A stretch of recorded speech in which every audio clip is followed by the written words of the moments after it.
Bonjour, William Jamel, coach de vie, motivateur entrepreneur. Une autre vidéo sur les relations. Le titre de ma vidéo c'est On ne remange pas ce qu'on a vomi.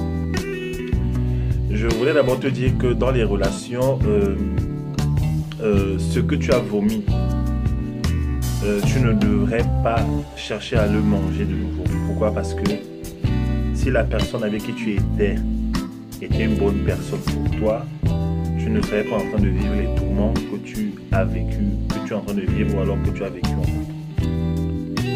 Il y a des gens qui sont faits pour nous, il y a des gens qui ne sont pas faits pour nous. Il faut comprendre ça, c'est une réalité. Tout le monde n'est pas compatible.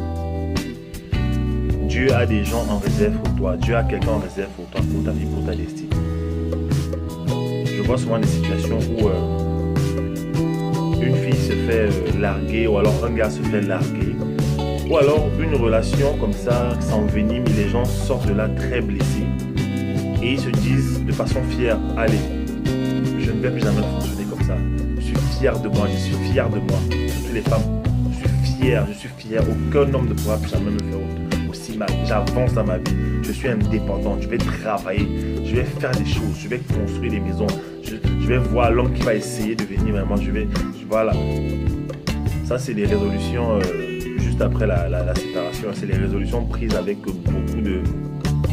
beaucoup de colère en fait. Et on sait par sagesse que on ne prend pas de décision sous le coup des émotions, ni quand on est fâché, ni quand on est très content. On ne prend pas de décision, pourquoi? Parce que ce ne sont pas des décisions sages. Voilà. Je dis ça pourquoi? Parce que très souvent il y a ça, on dit cela, on dit oui, je ne vais plus jamais recommencer, on ne m'y prendra plus jamais.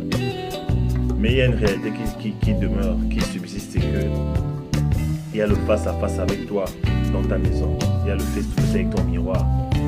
Ces moments de solitude où tu vas entendre ta voix, ces moments de solitude où tu vas devoir recomposer ta vie toi-même, tu vas devoir aller au cinéma seul, tu vas devoir aller voir les gens que tu ne voyais plus parce que tu étais dans cette relation-là qui n'était même pas bénéfique. Voilà. Il y a cette réalité-là. Quand tu sors d'une relation, ça ne va pas être facile. Ne pense pas que ça va du jour au lendemain, tu vas retrouver la joie, tu vas retrouver le rythme que tu avais avant.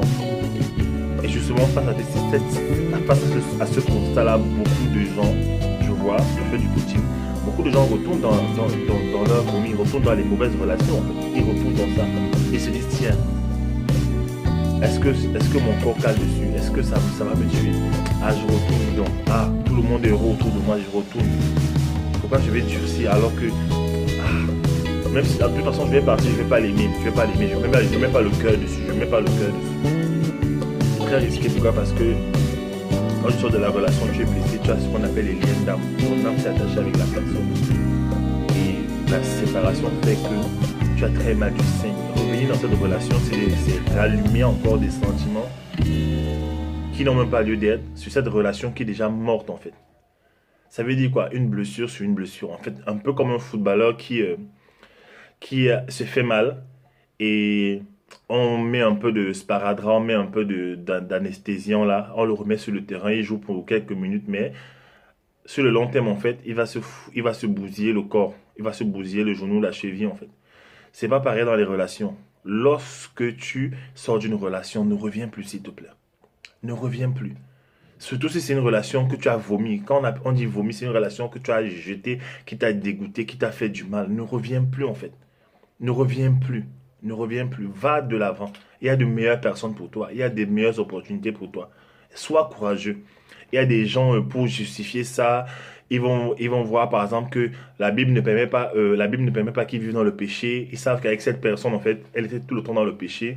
Elle va chercher la Bible en fait, chercher les versets bibliques qui vont soutenir le fait que voilà, on peut sortir avec des gens quand même, avoir des rapports, supporter la relation et on se rend compte que finalement ça ne marche pas en fait. Tu es obligé d'avancer. C'est aussi ce qu'on appelle la liberté. La liberté, en fait, est différente de l'affranchissement. Tu peux être affranchi d'une relation toxique où tu étais en prison, mais tu n'es pas libre dans la tête, en fait.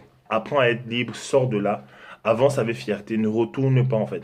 Ne retourne pas, s'il te plaît. Je ne fais pas cette vidéo pour m'occuper de toi, pour t'accuser, pour te lancer la pierre. On est passé par des situations comme ça, là. Le meilleur est devant. C'est un mensonge, je crois, que tu ne connaîtras jamais mieux. William Jamel, coach de vie, motivateur, entrepreneur. Ciao.